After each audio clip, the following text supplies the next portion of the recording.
We're now at the beginning of January, and we've had a few weeks to look back at all those year in review, decade in review conversations that we've been having. And I think there's one story that didn't get the attention that it deserved. And I didn't give it the attention it deserved over the past few weeks, but there's certainly time to cover it now. A story that was not just one of, if not the most scandalous stories of 2019, but perhaps the most scandalous story of the decade.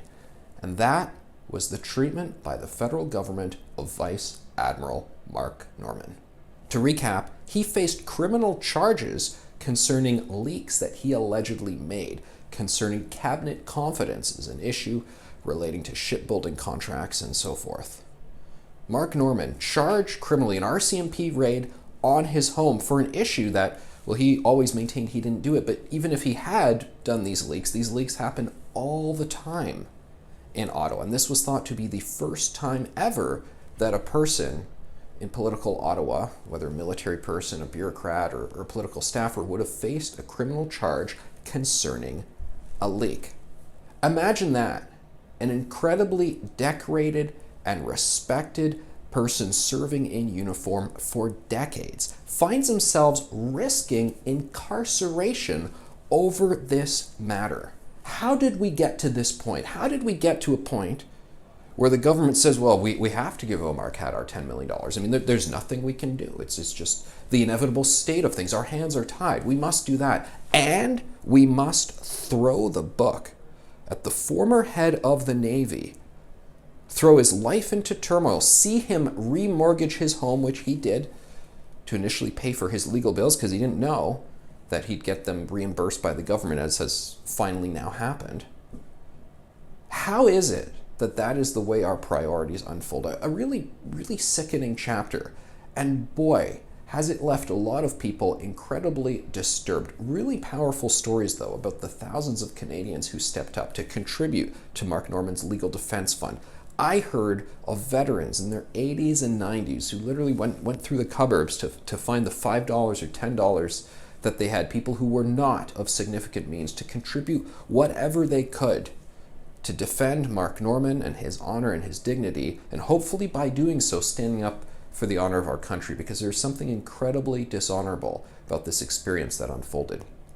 And I don't think we should just let this sit as a story from 2019 that is all wrapped up. The charge has been stayed. There was no chance of conviction, they determined. And there were things that could not be said regarding settlements and so forth, and perhaps there will be more to come out in the future. Perhaps we will hear more from Mark Norman in the months and years to come, but we can't forget about it. We want to keep hearing more. We want to hear from him, his side of the story, and most importantly, something needs to be done. And I'd like your help and I'd like your input, because I've been trying to think what can be done to honor Mark Norman, to thank him for his service, and to acknowledge that a wrong was done. The House of Commons did issue an apology shortly after this legal process wrapped up. That is as it should be. Prime Minister Justin Trudeau himself did not issue an apology. This is the guy who can apologize for anything and everything and bring out tears faster than Meryl Streep on set can, and yet no words for Mark Norman, specifically from the Prime Minister.